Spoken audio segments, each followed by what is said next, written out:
Nashi. Can you feel that? Do you know that? I can be that. What is up, YouTube? This is Nanashi back with another Yu-Gi-Oh! Deck profile video. This time I'll be showing you the changes and updates to my Penguin deck.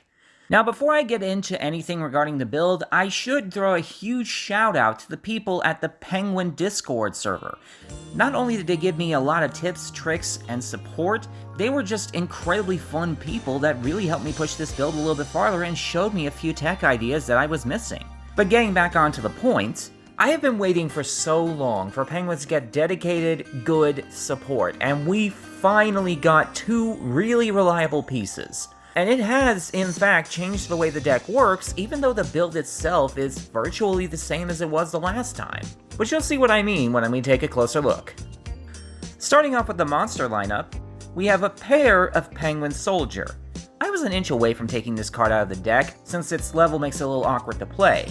But A, its ability to bounce up to two monsters on the field back to the hand is actually really good, and B, the new cards make it easier to play. A playset of Glacial Beast Polar Penguin. If it's special summon, it bounces a monster back to the hand, but if it's destroyed and sent to the graveyard, it bounces a card back to the hand. It also has the benefit of being a 3-star tuner, which means you finally have true access archetypally to synchro plays, something I've been wanting in this deck for a long time. A pair of No Penguin. I adore this card. Its when mandatory effect of summoning itself back from the graveyard when you activate a Penguin effect is so convenient. And it makes all bounces into banishes if they're done by Penguin effects, which is endlessly hilarious to me. A pair of Aqua Spirit. I really do wish we had a better level 4 Water Aqua special summoning target. Aqua Spirit is great, but it requires you to have a water monster in your graveyard to banish beforehand before you can special summon it. It can also change the battle position of an opponent's monster for a turn and locks it into that position, but that hasn't been relevant since Link Era started. A playset of Flying Penguin. Just a good old-fashioned vanilla penguin monster, easy to pull out of the deck using a couple of different cards, and it's great for a multitude of reasons that you'll see later. A pair of Niel Shaddoll Aerial. I was so hoping this was going to be an Aqua. It was disappointing that it turned out to be a Psychic, but I've kind of learned to live with it for now. If it's flipped face up, I can resummon any banished Shaddoll monster in face up or face down defense, which is cool. I don't really play it on the field very much. I instead send it to the graveyard by card effect, which triggers the other effect of banishing any 3 cards out of either player's graveyard. A playset of Nightmare Penguin. When flipped, it bounces any opponent's card back to their hand, and while it's face up, all water monsters I control gain 200 attack, and that's per copy, but that doesn't really amount to very much, unless you're just pushing for that tiny increment of extra damage. And finally, a playset of the boss monster of the archetype, technically, it's actually kind of debatable now, the Great Emperor Penguin. It's a non-once-per-turn rescue rabbit for their entire archetype. Tribute it to special summon any 2 penguin monsters from your deck except a copy of itself. Next, let's move into the spell cards. I have 1 Call by the Grave, purely because we can only run 1. 1 Monster Reborn. A playset of Mori of Greed. I have a love-hate relationship with this card. Anytime I play it, I have a coin flip chance of either getting a really good hand or a really garbage hand. It returns any 2 water monsters in your hand back to the deck to draw 3 cards. 1 Raigeki. A playset of Shaddoll Fusion. If Fusion summons any Shaddoll monster, and if the opponent has a monster on the field that was summoned from the extra deck, you can dump the materials from the deck instead. Easy way to trigger Niel Shaddoll Aerial, and it allows you to send No Penguin really quickly if going second. A playset of Super Poly. Again, great for going second. Fusion summons using monsters from either side of the field, but you do have to discard a card, which does help you get the No Penguin out of your hand. A playset of Transmodify. It trades in any monster you control for a monster from the deck whose level is 1 higher but has the same type and attribute. A pair of Twin Twisters, and a playset of Unexpected Die. Special summons any level 4 or lower normal monster from your deck if you control no monsters.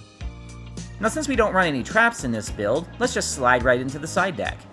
I'm still running my standard playset each of Dark Ruler No More, Herald of the Abyss, Solemn Johnson, Solemn Strike, and Solemn Warning. And finally, we finish up with the extra deck. First off, I have a pair of Mud Dragon of the Swamp. These are my Super Poly targets. It requires 2 monsters with the same attribute but different types, and it also has the added bonus of being able to change its attribute whenever it wants, and whatever monsters on the field share its attribute cannot be targeted by card effects. A pair of El Shaddoll and Noyatilis, my Shaddoll fusion target. While it's face up, neither player can special summon monsters from the graveyard or the hand with spell trap effects, which just craps on resummoning decks and ritual decks. And if it goes to the graveyard, I can reclaim any Shaddoll spell trap from my graveyard back to my hand, which of course is going to be Shaddoll fusion. A pair of the brand new card, which I guess is technically the boss of the archetype now, Penguin Brave. It's a generic 6-star synchro that when synchro summoned can special summon any penguin monster from my deck in face down defense. Also, while it's face up, my face down defense position monsters cannot be targeted by opponent's card effects, and during either player's turn, if the opponent activates a monster effect, flip any face down water monster into face up defense.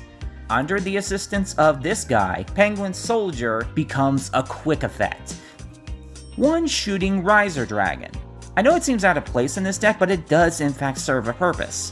As a 7-star Synchro Tuner, it has the ability to reduce its level on summon by dropping a monster from my deck to the graveyard and then decreasing its level by that, and during the opponent's main phase, it allows me to Synchro Summon using it and other monsters I control as materials, which means I can in fact summon Penguin Brave on my opponent's turn.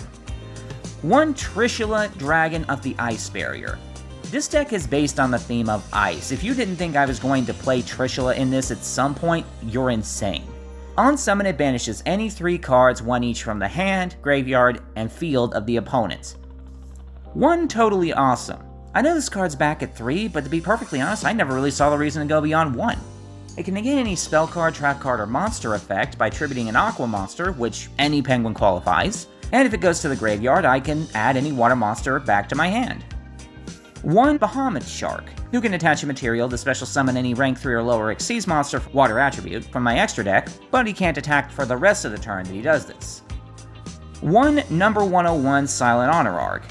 He can double detach to steal any opponent's monster that's been special summoned and that's currently in attack mode, and if he would be destroyed, I can just detach a material from him instead. 1 Link Spider.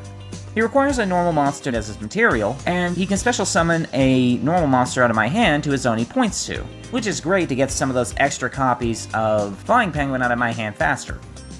1 copy of Crystron Halka Fibrax, and yes, I don't have my copy yet, but I do plan on actually investing in one now that it's dodged the ban list. When Link's summoned, he special summons any level 3 or lower tuner monster from my deck in defense mode with its effects negated, and during the opponent's turn, I can banish him to special summon a Synchro Tuner from my extra deck, which is another reason I like running Shooting Riser Dragon. 1 Marincess Coral Anemone. She resummons any 1500 or lower attack water monster from my graveyard to its zone she points to. And the Link boss of the extra deck, which I absolutely adore, Marincess Great Bubble Reef. Once per turn, during the standby phase, I can banish any water monster out of my graveyard to draw a card, and she gains 600 attack until the end phase of the turn for every face-up card that was banished this turn. And she can also resummon any banished Marincess monster back to its zone she points to. And that is the deck. Penguins have really come a long way, and I know I keep saying that, but that's because it's true. Every single time Penguins get a new card, or new support, or something that they can use, they get one step further than they were before. I can summon nearly any boss in the extra deck at a moment's notice depending on what hand I have, and while the deck may not be the greatest thing in the world, it's actually able to play now. There is just one issue that I have with this build. I cannot decide for the life of me if it wants to go first or second. The main deck monsters themselves tell me it wants to go first so it can set up a board, but the text that I put in there makes it seem like it wants to go second because they rely on the opponent having a board. So I'm going to assume that that means it's a flex deck and can technically do both decently, which I'm fine with. I kind of like that idea. I thank you guys for watching the deck profile video. If you can think of any ways as to how I can improve this Penguin deck, feel free to let me know. In the meantime, this has been Anashi, signing out.